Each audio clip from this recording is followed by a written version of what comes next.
Have you ever wondered why confidence feels so elusive, yet so vital? Why do some people seem to carry an unshakable sense of self assurance, while others tremble at the thought of taking even the smallest step forward? The truth is, confidence isn't just a fleeting feeling or some vague positive thinking mantra. It is a deeply rooted principle that thinkers, philosophers, and leaders have grappled with for centuries. Let's take a step back in time. Aristotle, one of the most influential philosophers in human history, defined confidence not as blind pride or arrogance, but as a balanced state of knowing your strengths and your limitations. In his Nicomachean Ethics, he spoke of the golden mean, the idea that virtue lies in moderation. Confidence, therefore, is neither self-doubt nor egotism, but a steady understanding of one's real abilities, coupled with the courage to act. Centuries later, Marcus Aurelius, the Stoic emperor of Rome, wrote in his Meditations, "You have power over your mind, not outside events. Realize this, and you will find strength." His words echo the timeless principle that confidence arises from self-mastery. When you stop being a slave to external validation and focus on your internal compass, confidence naturally follows. But what about the modern world? Neuroscience tells us that confidence is a mental construct shaped by experience and repetition. Research from Stanford University reveals that confidence is linked to the brain's reward system. Positive reinforcement, small achievements, consistent habits, and overcoming minor fears trains your neural pathways to believe in your competence. Let me share a story of Thomas Edison. Imagine the sheer resilience it took for him to attempt thousands of failed experiments before finally inventing the light bulb. His confidence didn't stem from knowing he wouldn't fail, but from embracing failure as a necessary step toward mastery. He famously said, "I have not failed. I've just found 10,000 ways that won't work." That's confidence redefined. In today's fast-paced world, many confuse confidence with popularity, social proof, or loudness.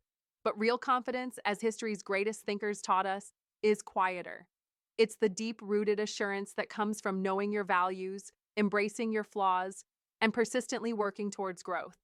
So how can you start building this kind of unshakable confidence? Let's dive deeper into the layers of this timeless wisdom. The first step in cultivating true confidence is self-awareness. Socrates, the ancient Greek philosopher, famously declared, "Know thyself." It sounds simple, but in practice, it requires deliberate introspection. You must ask yourself, what are my core values? Where do my real strengths lie? What fears have held me back for years? Let's break it down practically. Start by writing a list of achievements, small or large, that you've accomplished in your life. Don't downplay any of them. Every step forward counts. This is supported by a 2018 study from the University of Melbourne, which found that acknowledging small wins consistently improves self-efficacy over time. You don't need massive breakthroughs overnight. It's about gradual, deliberate steps. Another powerful exercise is the practice of reframing failure. Napoleon Hill, the author of Think and Grow Rich, emphasized that failure is merely a stepping stone to success. Instead of labeling yourself as a failure after a setback, ask, what can I learn from this? How can this make me stronger? The shift from self-judgment to self-improvement is where real confidence grows. Let's not forget about the influence of environment. Napoleon Bonaparte once said, "A soldier will fight long and hard for a bit of colored ribbon." Symbolic achievements and recognition matter, but even more important is surrounding yourself with people who genuinely believe in your potential. The 2019 research from Harvard Business Review confirms that individuals in supportive environments experience a significant boost in confidence compared to those in toxic or unsupportive settings. Consider the folklore of the emperor's new clothes. The tale isn't just a children's story, it's a profound commentary on collective delusion versus individual awareness. The real confidence lies in the child who dared to speak the truth, even when everyone else was blinded by false authority. That courage to stand alone is an archetypal symbol of authentic confidence. Now, let's address the spirituality aspect. Eckhart Tolle, in The Power of Now, suggests that confidence comes from presence, the practice of being fully aware in the present moment. Worrying about the past or fearing the future only undermines your sense of capability. When you ground yourself in the present, your mind stops chasing approval and starts embracing your true self.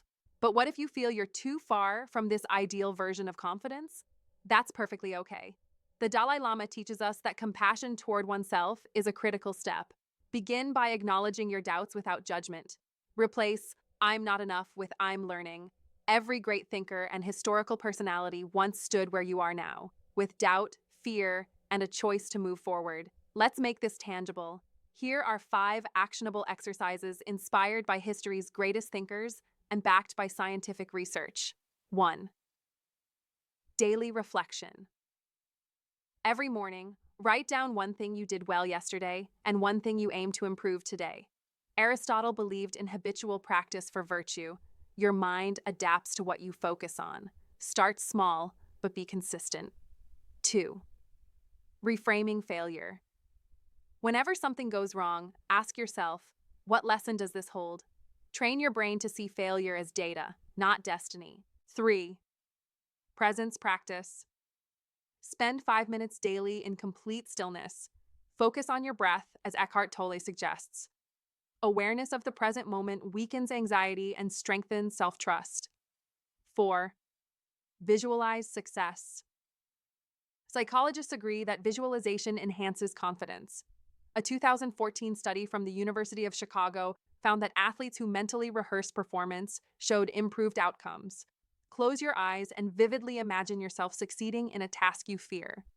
Feel the emotions, see the details. 5.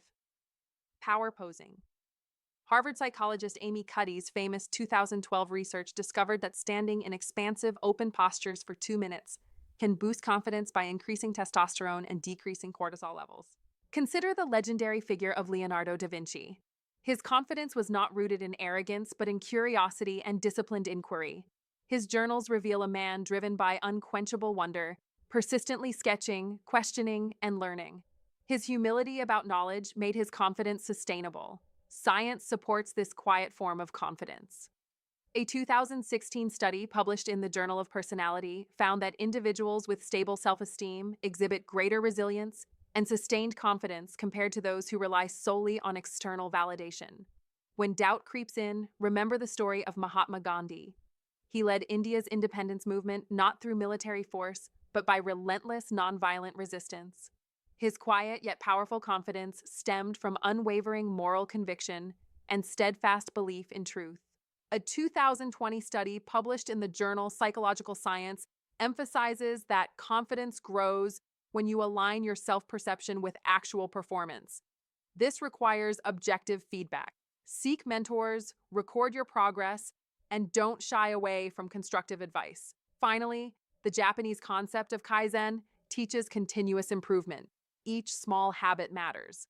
A 2019 research paper published in Frontiers in Psychology confirms that small, consistent habits significantly enhance self-efficacy over time, the very foundation of confidence. Every small step, every tiny habit, every single act of self-compassion strengthens your confidence muscle. As we reach the end of this journey into understanding confidence, let's reflect on the most important takeaway. Confidence is not about knowing it all or never failing. It's about knowing your path, embracing your weaknesses, and persistently walking forward. The great Albert Einstein once said, "A person who never made a mistake never tried anything new." His confidence was not in being flawless, but in the courage to innovate despite uncertainty. Remember, the legends of history, from Leonardo da Vinci to Nelson Mandela, from Galileo to Mahatma Gandhi, did not build confidence by relying on external validation. They built it by aligning their actions with purpose, practicing daily discipline, and embracing failure as a teacher. Your confidence, too, is a construct you can build. Start small, reflect daily, reframe your failures, surround yourself with supportive people, practice presence, and show yourself compassion. Every time you do this, you're strengthening your inner foundation. Think of yourself as the protagonist in a grand story. The plot is your journey. The struggles, doubts, and setbacks are just plot devices guiding you to growth.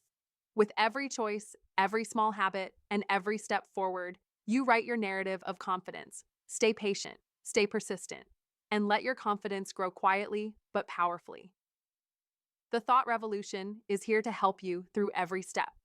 Thank you for joining us on this deep dive into the real meaning of confidence. If you found value in this deep exploration of confidence, make sure to hit that like button. Share this video with someone who might need a gentle nudge towards self-belief. Don't forget to subscribe to CerebroShift for more life-changing insights delivered every week. Your thoughts matter. Comment below. What's one small habit you're starting today to build confidence? Also, let us know if there's a specific mental framework, personality development challenge, or mindset shift you'd like us to cover next. We're here to help you evolve. Stay thoughtful, stay strong, and welcome to the Thought Revolution.